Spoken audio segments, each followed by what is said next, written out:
Good evening and welcome. This is Primetime News on TV1. For the News First team, I'm Yuki Poshiya. Before we head into stories in detail, let's start off with a look at tonight's headlines.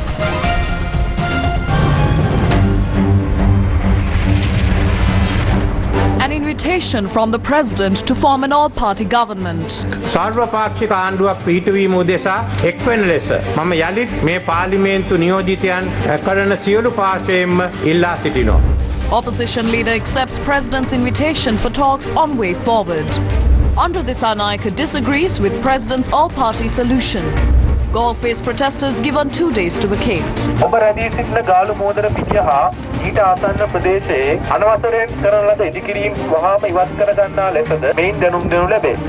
Teachers Union leader Joseph Stalin arrested.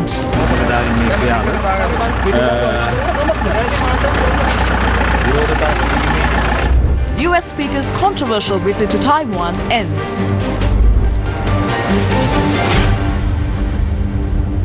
Starting off with your top story tonight, President Ranil Wickremesinghe extended an invitation to all parties represented in Parliament to join hands to form an all-party government. President Wickremesinghe extended this invitation following the opening of the third session of the 9th Parliament of Sri Lanka. The third session of the 9th Parliament was declared open earlier today under the auspices of President Ranil Wickremesinghe. The session commenced making way for parliamentary traditions. However, no shots were fired into the air, neither were there any vehicle parades. ගෞරව ප්‍රථම අවර්කලයි සභානායක අවர்களும் දැන් අභිනව සැසිවාරය සඳහා ශ්‍රී ලංකා ප්‍රජාතාන්ත්‍රික සමාජවාදී ජනරජයේ ගරු ජනාධිපති රනිල් වික්‍රමසිංහ මැතිතුමාගේ සම්ප්‍රාප්තියයි සිදුවනු ලබන්නේ. ජනාධිපතිතුමා පැමිණීමත් සමග වෙනදා නම් අපිට දකින්න ලැබෙනවා ජනාධිපති දජය මේ පාර්ලිමේන්තු ගොඩනැගිල්ලේ ඔසවන ආකාරය. නමුත් පත්මන් ජනාධිපතිතුමා වෙනුවෙන් නිල දජයක් තවමත් නොමැති නිසා එතුමන් ජාතික දජය සහිතවයි අද එතුමන්.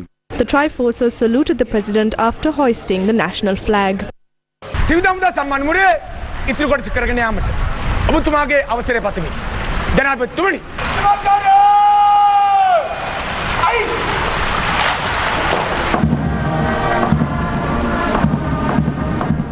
The Jayamangala Gatha was sung by students of Devi Balika Vidyalaya, Colombo, followed by President Ranil Wickremesinghe delivering the policy statement of the government. The expectation of all the citizens of the country at this juncture is for all their representatives in Parliament to work together in order to build the country. Therefore, I once again request all parties representing the people in this Parliament to unite in the formation of an all-party government. I respectfully extend the hand of friendship to all of you. I confidently invite you to put aside the past and come together for the sake of the country. I have already initiated discussions with political parties in forming an all-party government. Certain parties have declared that they would consider my program and give their consent to form the all-party government. An all-party government is not a government that acts on the sole opinion of one party.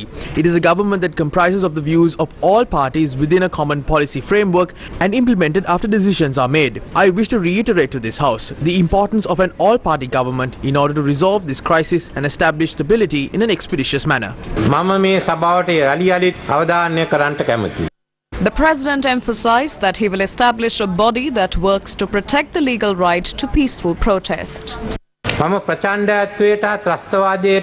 do not allow violence and terrorism. However, I will protect non-violence and democracy. Peaceful struggle is a fundamental right. I accept those rights. I will not allow any kind of prejudice to the peaceful activists. I will establish an office to protect the peaceful protesters and support them. If any injustice occurs to a peaceful activist, that person can call the 24-hour dedicated line and file a complaint.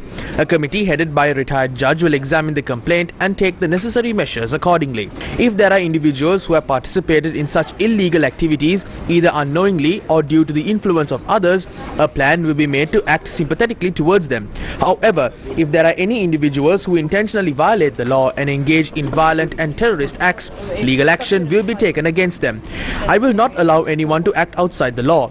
The law will be applied equally to the people who attacked the peaceful protesters on the 9th of May and those who are engaging in violence and terrorism under the guise of the struggle. A number of major Buddhist and Hindu religious festivals are held in the month of August.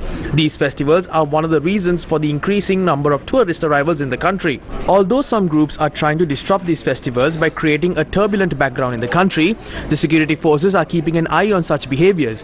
I request everyone not to fall into such traps that contribute to destroying the future of the country.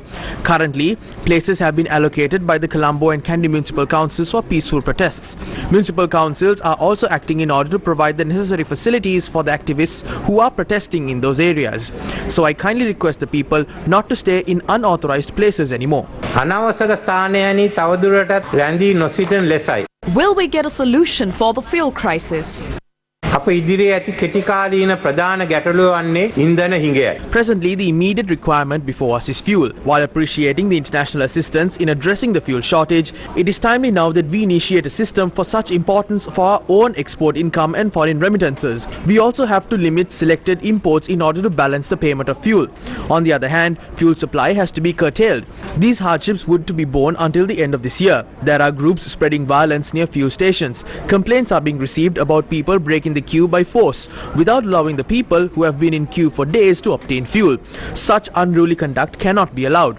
I have directed the Inspector General of Police to strictly enforce the law against people who interfere with queues. පොලිස්පතිවරයාට මම උදෙස් ලබා දී තිබෙනවා. The head of state made these revelations regarding the country's economy. ජාත්‍යන්තර මූල්‍ය හා නීති විශේෂයන් වන ලසාඩ්. The finalization of the debt restructuring plan has commenced in collaboration with Lazard and Clifford Chance, who are international financial and legal experts. We would submit this plan to the International Monetary Fund in the near future and negotiate with the countries who provide loan assistance. Subsequently, negotiations with private creditors would also begin to arrive at a consensus. I am committed to making effective changes for the future of this society. The foundation is being prepared to rekindle the middle class. Benefits are distributed fairly to the entire society through a social market economy. I am taking measures to establish a social justice commission for this purpose. 4 to 5 decades ago, there was an economic concept of state enterprise. However, it is now widely accepted that this concept is ineffective. Even former socialist countries now encourage private enterprises. If our country continues to nurture state-owned loss-making enterprises, the country will take a further downturn. Therefore, we have made a policy decision to get rid of such enterprises. The strategic geographical location of our country is extremely important. We should make best use of this favorable position. Bear this in mind. Our future cooperative laws and policies should be formulated. A country cannot be sustained by taking loans. Therefore, I am joining with you honorable MPs in compiling rules and regulations and policies that will allow our country to get maximum benefit from the Indian Ocean-centric new economic power. I urge all parties to get rid of traditional thinking in striving to build the Sri Lankan nation. Some groups stand idle while taking commercial loans at high interest rates and oppose investments that are beneficial to the country. The enormous loss caused to our country due to the opposition to foreign investments because of hearsay without checking cannot be qualified. When we tried to develop the oil tank complex in Trincomalee together with India, it was stated that Sri Lanka would be a sellout to India and this development project was halted. If at that time we were allowed to develop the oil tank complex, today people would not have to spend many days in queues for fuel. Even when the Suvasaria ambulance service was initiated, a similar objection was raised. Some doctors held press conferences stating that if a patient comes to the hospital by the Suvasaria ambulance service, deaths will occur. However, we somehow initiated the Suvasaria service and therefore thousands of lives have been saved. When Japan offered to establish the light rail transit or LRT and develop the container terminal in the port, it was opposed by giving a number of baseless reasons. Therefore, our country lost more than $3 billion in investment. අධික ප්‍රමාණයක් අහිමි වුණා. President Wickremesinghe explained his foreign policy. විදේශ ප්‍රතිපත්තියේ Due to the instability of the foreign policy, we faced many disadvantages and setbacks in the international arena. I will change this situation. Every country in the world is our friend. We have no enemies. We do not belong to any group. I will ensure the adoption of a cordial and friendly policy towards all countries. අනුගමනය කිරීම මම සහතික කරනවා. Guests as well as parliamentarians were served tea after President Wickremesinghe presented the government's policy statement.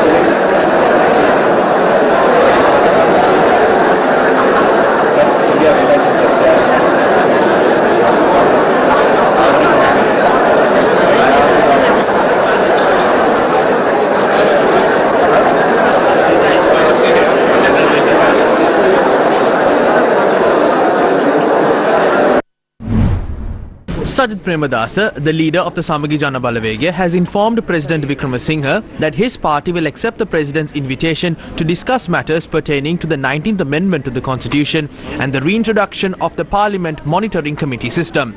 In a letter to the President, the opposition leader emphasized that swift action is required to overcome the current economic, political and social crisis and return to normalcy.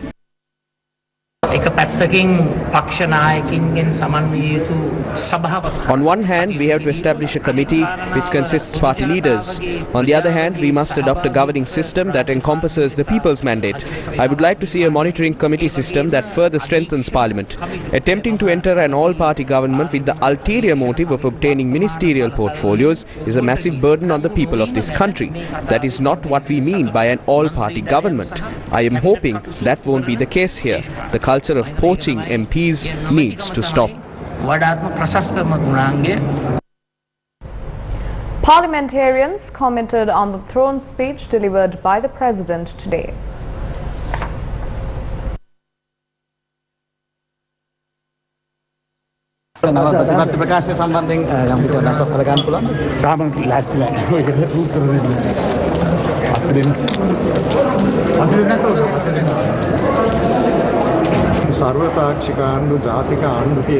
The only change an all-party government will produce is an even bigger cabinet. They will appoint new state ministers, and we don't think this will do any good.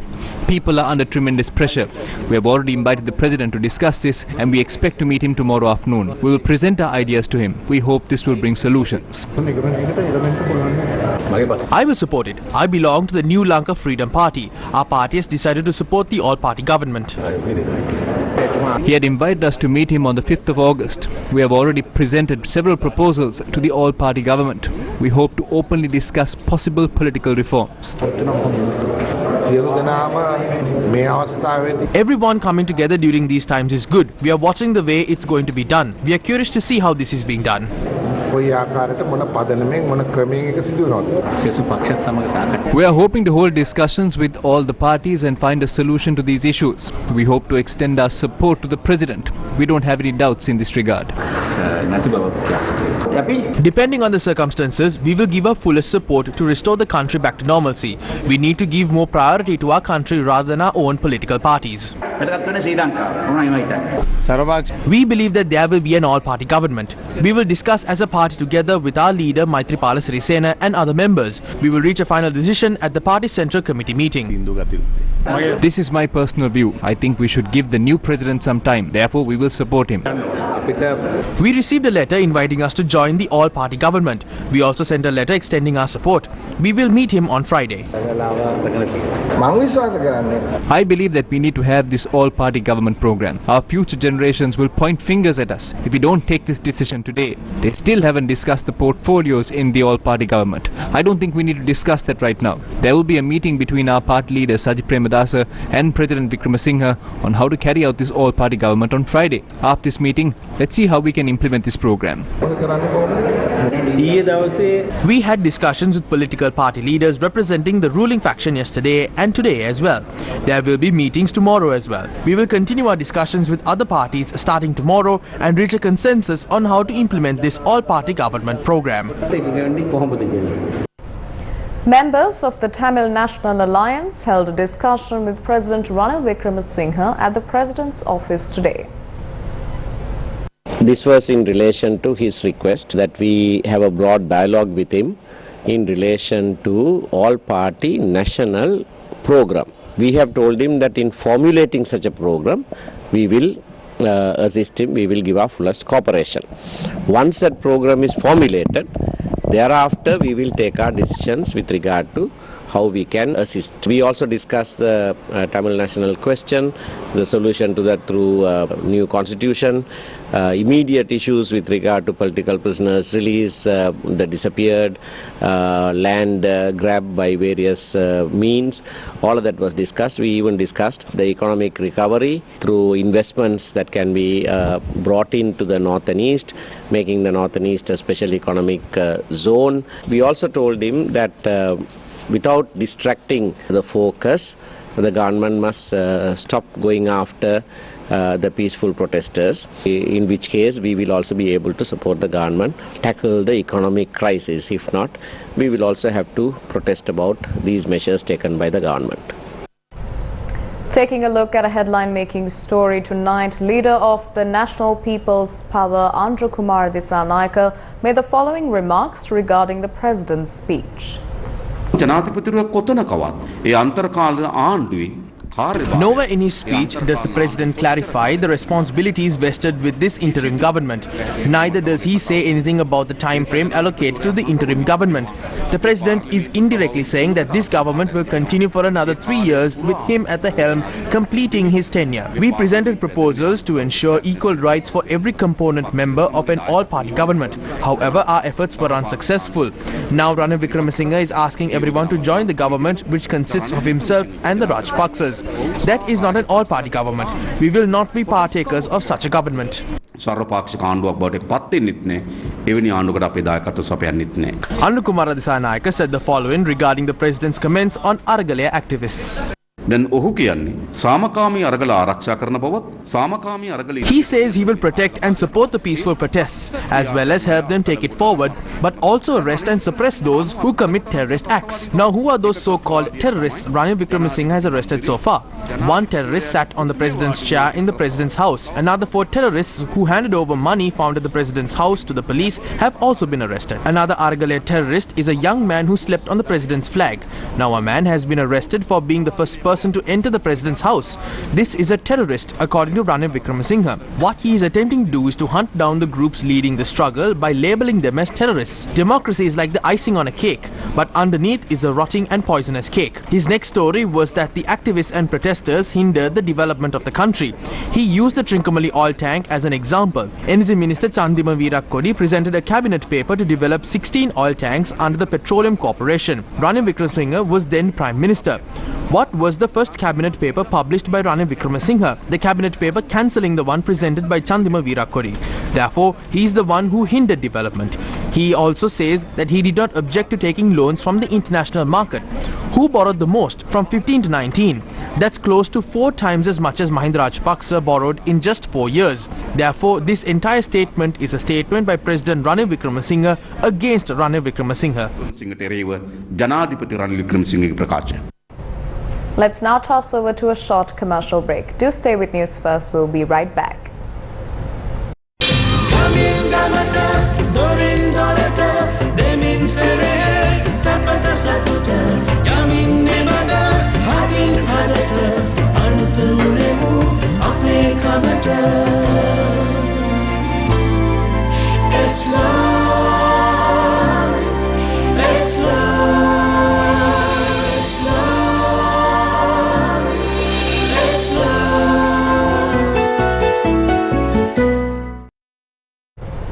Welcome back to the news.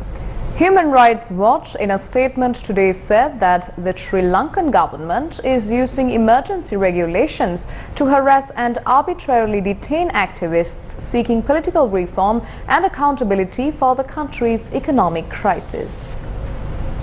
The statement added that since Ranil Wickremesinghe was sworn in as president, the police and military have sought to curtail protests through the intimidation, surveillance and arbitrary arrests of demonstrators, civil society activists, lawyers and journalists. Meenakshi Ganguly, South Asia Director at Human Rights Watch, said, quote, "The Sri Lankan government's crackdown on peaceful dissent appears to be a misguided and unlawful attempt to divert attention from the need to address the country's urgent economic crisis," unquote. She also said, quote, "Sri Lanka's international partners should be clear that they need to be working with a rights-respecting administration to address Sri Lanka's deeply rooted economic problems," unquote. She further added, quote, "The government needs to end its repressive policies and practices and act urgently to address people's basic needs, win public trust and uphold the rule of law by holding those responsible to account," unquote. Moving on to another headline-making story tonight, General Secretary of the Ceylon Teachers Union, Joseph Stalin, was arrested in Kolpeti this evening. He was arrested by the Colombo Central Criminal Investigation Bureau for violating a court order during a protest held in Colombo on the 28th of May.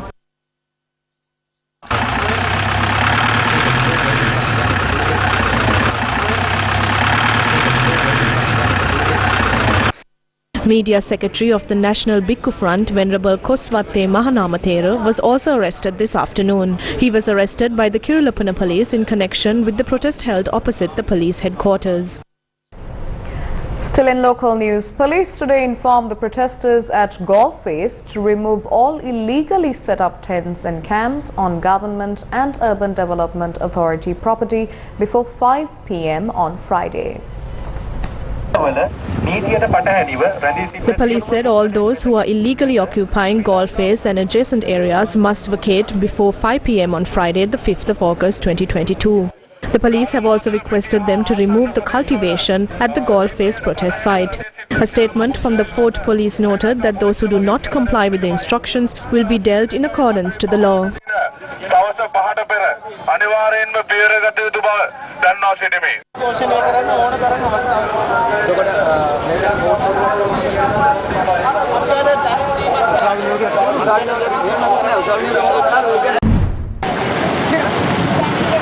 Representatives of civil organizations carried out a silent protest opposite Golf Face today.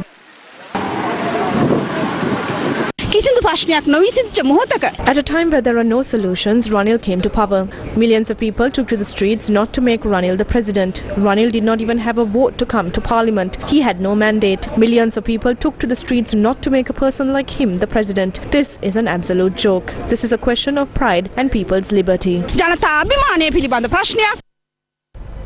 21 people have been killed in shootings from May until now. Now, most of these killings were carried out by unidentified assassins on motorcycles. The latest in a string of such incidents was reported last evening.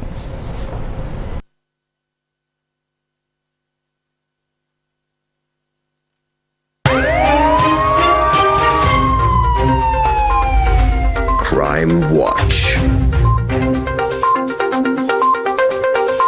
Sumudu Rukshan, a member of the Kotikawatha Mulleriyawa Pradeshya Sabha representing the SLPP, was gunned down last evening.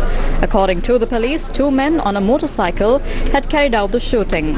CCTV footage shows Sumudu Rukshan and 2 others in the vicinity of the bank junction in Mulleriyawa when the shooters arrived. The footage also shows the victim fleeing to save his life after the shooter missed his target at first. However, the assassins pursued Sumudu Rukshan and gunned him down. Sumudu Rukshan was a 42-year-old father of 3. According to the police media spokesperson, a pistol was used in the shooting. The deceased Pradeshya Sabha member is a relative of Dhammika Pradeep Pereira, alias Karate Dhammika, and the mayor of Kaduvela.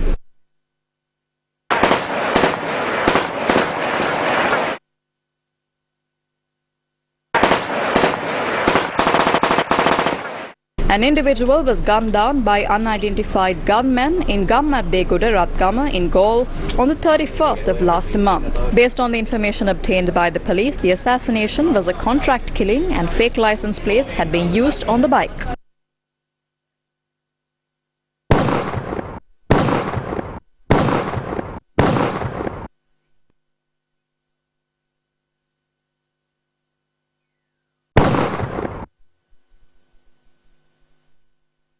An unidentified duo on a motorcycle shot a man in Vivekananda Road, Colombo. The victim was a 50-year-old father of 2 named Sundaram Anthony Bernard, a resident of Kotahena. Paspodda alias Saman Rohita Pereira, a suspect accused of multiple crimes, was assassinated on the 27th of July opposite the premises of the Gampaha Court complex. Saman Rohita Pereira was admitted to hospital following the shooting and later succumbed to his injuries. 2 people were killed in a shooting carried out at a funeral home in Galagoda, Ambalangoda. The cause of the shooting is said to be another assassination carried out on the previous day, where an individual named Vasanta Soiza was killed at the Uragaha junction. The series of shootings began when a retired commando soldier was killed by a duo on a motorcycle in Peta, Colombo on the 30th of May. A person surmised to be the shooter in this incident was killed in police fire on the 4th of July in Bemmulla, Gampaha. 21 people have died and 12 have sustained injuries. Investigations have revealed that these were conducted by organized criminal gangs involved in racketeering. We also have intel that certain figures residing overseas are connected. Although you might not feel or see it, insults and attacks carried out on the police are viewed as signs of weakness by organized gangs, prompting them to lodge such attacks. We have also observed instances where such groups exchange weapons among themselves. බොහෝ වෙලාවට මේ කණ්ඩායම් අතර තියෙන අවි ඕනෝනේ අවශ්‍යතාවයන් සඳහා හුවමාරු කරගන්න තත්ත්වයක් නිරීක්ෂණය වෙලා තිබෙනවා.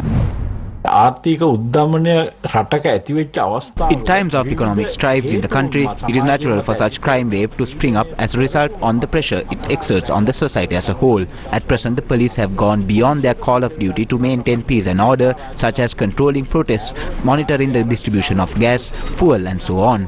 This has resulted in their attempts to curtail activities of organized criminal gangs lessening. The main revenue stream of criminal gangs in Sri Lanka is drug peddling. Most of the time, disputes occur between rival gangs attempting to dominate drug rings in a certain area, which leads to assassinations of this nature. A trend of assassinating whistleblowers has been observed. Therefore, the police must establish and uphold the rule of law.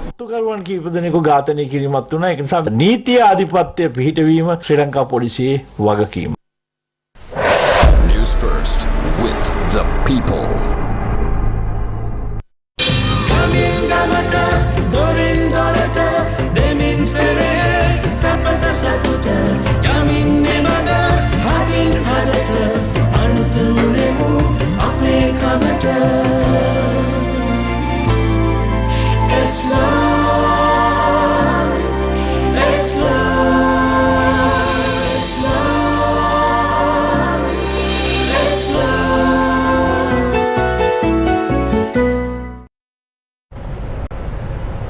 US Speaker Nancy Pelosi has left Taiwan after a brief but controversial visit. Pelosi, the most senior US politician to visit in 25 years, departed today after meeting leaders in the capital Taipei. Meanwhile, China has imposed heavy sanctions on Taipei following the visit of Pelosi. Nancy Pelosi said her delegation had come to make it unequivocally clear that the US would not abandon the island. The US Speaker has made a stop in Taiwan as part of her tour of Asia. But China, which claims the self-governed island as its own territory, has warned US against meddling in Beijing's affairs. The US House Speaker says she is honored to be referred to as a good friend of Taiwan and said her visit to the self-governed island has three main purposes. On our visits on congressional delegations, we have three purposes. One is security for our people, global security. Two is economics, spread as much prosperity as possible. And three is governance. Pelosi also said she wanted to, quote-unquote, increase interparliamentary cooperation and dialogue and work out specific ways to do it with Taiwan. In her meeting with Taiwan's president at the presidential office, Pelosi called Taiwan an inspiration to all freedom-loving people, saying, quote, the world faces a choice between democracy and autocracy. America's decision to preserve democracy here in Taiwan remains ironclad, unquote. Tsai similarly praised the partnership between both places, saying Taiwan remained a trustworthy and reliable partner of the United States.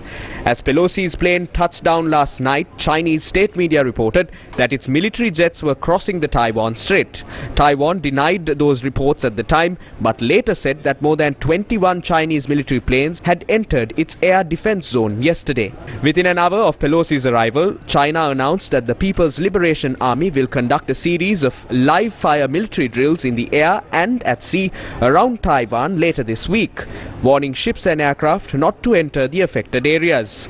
This follows days of escalating tensions in which Chinese warplanes had already ventured out as far as the median line, the unofficial divide separating China and Taiwan in the waters between them. China also rolled out several curbs today, stopping shipments of sand to Taiwan and suspending the import of some fruit and fish from Taiwan. Meanwhile, the website of Taiwan's presidential office went dark yesterday due to an alleged distributed denial of service attack. Foreign media agencies reported that this website was down for nearly 20 minutes owing to this cyber attack. While the scuffles between China and America continue in Taiwan, A Chinese high-tech surveillance vessel, Yuan Wang 5, is sailing towards the port of Hambantota. The vessel belongs to the Chinese military's Strategic Auxiliary Force and is used to track satellites, rockets and intercontinental ballistic missiles. India has branded it an eavesdropping vessel. According to online maritime information, the Yuan Wang 5 is currently sailing towards Sri Lanka through an alternative maritime route below Indonesia instead of the main route that falls across Singapore. India has now declared the arrival of the Chinese vessel to Sri Lanka, which has the ability to monitor a 750-kilometer radius, as a serious threat to its security, announcing that it is prepared to respond through all possible means.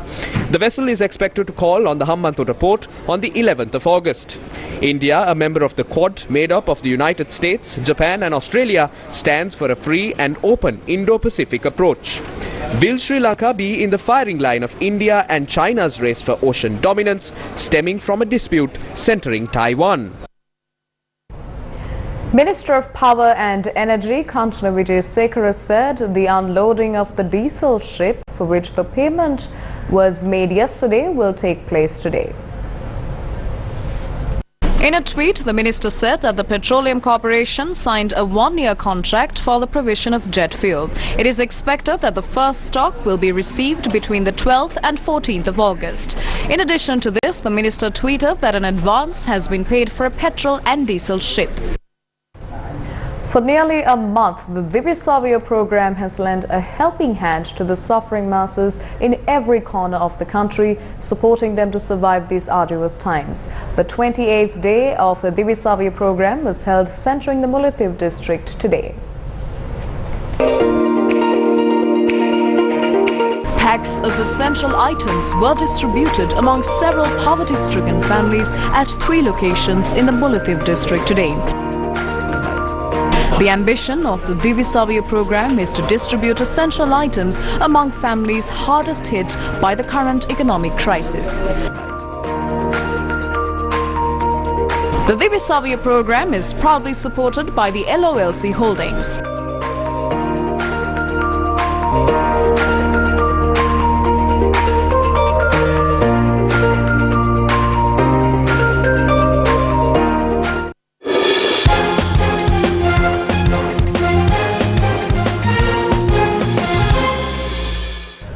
And finally, in sports, the Asia Cup 2022 is to be held in the UAE despite being hosted by Sri Lanka Cricket.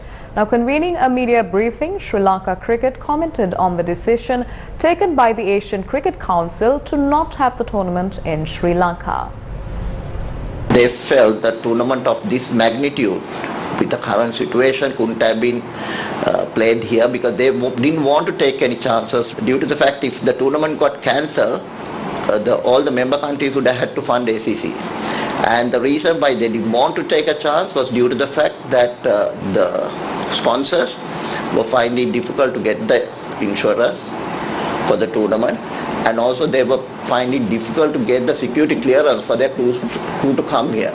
Also, their delegates who wanted to come from the other countries, they were not prepared to come. So that was the reason why they didn't want to have the tournament here. Sri Lanka Cricket also responded to queries on the financial implications of changing the host country.